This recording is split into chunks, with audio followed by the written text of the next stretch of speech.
তাহলে আল্লাহ আমাদেরকে এখানে কি নির্দেশনা দিলেন? আমরা যেন জিনা না করি, নারীরা যেন জেনা না করে। এই বিষয়টা নিয়ে একটু কথা বলি। জেনা কি? জেনা হলো পরপুরুষের সাথে খারাপ কাজ করা, অবৈধ কাজ করা। এই জেনার বিষয়টা, পরকীয়ার বিষয়টা বর্তমান সমাজে আমাদের প্রায় ঘরে ঘরে ছড়ায় পড়েছে। আর যেই জায়গাগুলোর ভিতরে বিদেশি মানুষ আছে, প্রবাসী ভাইরা আছে, এর ম্যাক্সিমাম ঘরের ভিতরে এই অবস্থা এখন শুরু হয়ে গেছে। আম্মা যারা আমার কষ্ট নেবেন না, হেদায়েতের নিয়ত কথাগুলো শুনবেন, আমলের নিয়ত কথাগুলো শুনবেন। যেই স্বামীটা আপনাকে এত কষ্ট করে আপনাকে আপনার পরিবারকে পালার জন্য সে প্রবাসীর জমিনে গেল, জমিনে যাওয়ার পর শুনতে পায় তার এই প্রাণের প্রিয়তমা স্ত্রী, যার জন্য প্রবাসের জমিনে এত কষ্ট করে ইনকাম করে, সেই স্ত্রীটা সেই তার স্বামীর ইনকামকৃত কষ্টের টাকা খেয়ে পড়ে তারপরে অন্য একজন পুরুষের সাথে পরকীয়ার মতো জঘন্যতম কাজে লিপ্ত হয়ে যায়। এই জন্য আম্মা জানেরা, যাদের স্বামী বিদেশ আছে, প্রবাসী আছে, তাদের অনুপস্থিতিতে আমাদের জীবন, আমাদের যৌবন, আমাদের ঈমান সবকিছু হেফাজতে রাখতে হবে।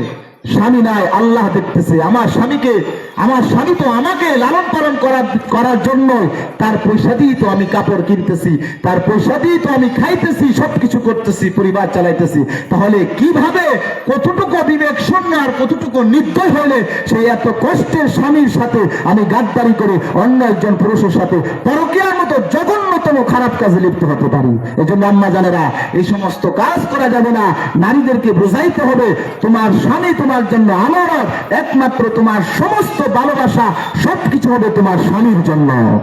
অনেক মহিলারা আছে জিনা করে না, কিন্তু এমন ভাবে সমাজে চলাচল করে যে তাদের চলাচলের কারণে অনেক কিছু সমাজ, যুবক মানুষ পর্যন্ত নষ্ট হয়ে যায়। কিছু মহিলা এমন আছে যে যার সাথে তার বিয়ে হয়েছে তার সাথে সব সময় রাগারাগি, মারামারি, কিলাকিলি, হট্টগোল সংসারে লেগে থাকে। কিন্তু এই মহিলাটাই যখন রাস্তায় বের হয়, অটোওয়ালার সাথে তার কি সুন্দর হাসি, মার্কেটওয়ালার সাথে তার কি সুন্দর হাসি, কিন্তু স্বামীর সাথে হাসি নাই, স্বামীর সাথে ফোলাফুলি। এগুলা আল্লাহ তাআলা এগুলা করতে নিষেধ করেছেন, জিনার অন্তর্ভুক্ত এগুলাও। আরেকটা জিনিস হলো বেপরদা নারী আর ব্যারেক সারা গাড়ি। ব্যারেক সারা গাড়ির যেমন কোনো ডকুমেন্টস নাই, ওয়ারেন্টি গ্যারেন্টি নাই, যে কোনো মুহূর্তে সে প্যাসেঞ্জার নিয়ে একবারে খাদে পড়তে পারে, ধ্বংস হয়ে যেতে পারে। একটা বেপরদা নারী, নারী জাতি বলতেই লজ্জা। নারী জাতিকে আল্লাহ লজ্জা দিয়ে সৃষ্টি করেছেন। আপনাদেরকে উদাহরণস্বরূপ বলি, আমরা আখ খাই, গ্যান্ডারি খাই। গ্যান্ডারির মূল বৈশিষ্ট্য কি আমার মা বোনেরা? গ্যান্ডারি আখের মূল বৈশিষ্ট্য হলো এটার ভিতরে রস বের হয়। জাতা দিয়ে, পিসের মেশিন দিয়া অথবা চাবায়া খান, এই গ্যান্ডারিটার ভিতর থেকে রস হয়। এই জন্যই আমরা তো আখ বা গ্যান্ডারিটাকে ভালোবাসি, কারণ কি ওই গ্যান্ডারি আখের ভিতরে রস হয়, খেতে পারি।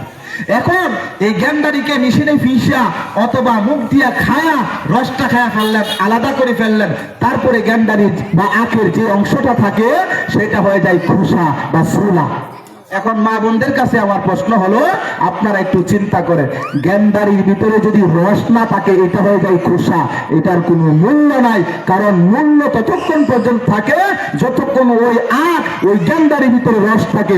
রস যেই দিন যেখান থেকে গ্যান্ডারির ভিতর থেকে আলাদা হয়ে যায়, গ্যান্ডারির নাম হয়ে যায় খোসা বা সুলা। ওই গ্যান্ডারিকে মানুষ টাকা দিয়ে কিনে না, মূল্য থাকে না। ঠিক তদ্রুপ ভাবে নারী জাতিকে আল্লাহ সৃষ্টি করেছেন লজ্জা দিয়ে।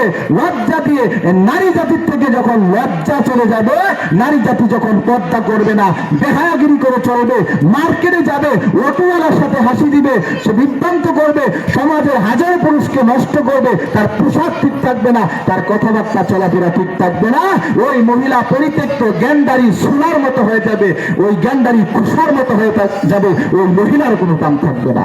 এই জন্য আম্মা জানেরা, যারা বেপরদা মহিলা, যারা আমরা পর্দা করি না, আমরা ওই রকম খোসা হয়ে গেলাম, আমাদের ভিতরে রস নাই, হায়া নাই, লজ্জা নাই, এই জন্য আমরা মূল্যহীন হয়ে গেলাম।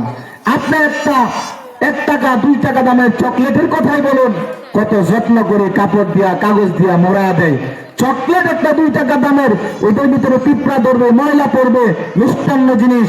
এই জন্য এই চকলেটটার যদি এত যত্ন হয়, এই চকলেটটা যদি এত হেফাজত করার জন্য এত সুন্দর একটা প্যাকেট করা হয়, মরকজাত করা হয়, তাহলে নারী জাতি, যে জাতি দিয়ে আল্লাহ দুনিয়ার অস্তিত্ব রাখছেন, নারী জাতি যদি দুনিয়াতে না থাকতো মানুষের অস্তিত্ব থাকতো না।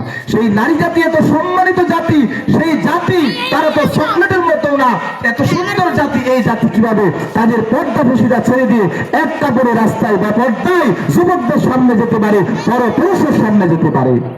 এই জন্য মা ও বোনেরা, যারা সম্মানিত ব্যক্তি, যারা শিক্ষিত, যারা ভদ্র, যাদের বিবেক আছে, তারা কোনোদিন বেপরদায় চলাফেরা করতে পারে না, তারা কোনোদিন জিনা করতে পারে না। তারা সদা সর্বদাই স্বামীর কথা মানবে, স্বামীর খেদমত করবে, স্বামীর অনুসরণ করবে। আম্মা জানেরা, আপনাদের জন্য দুনিয়ার জমিনে জান্নাতে যাওয়া অনেক অনেক সহজ। সুবহানাল্লাহ।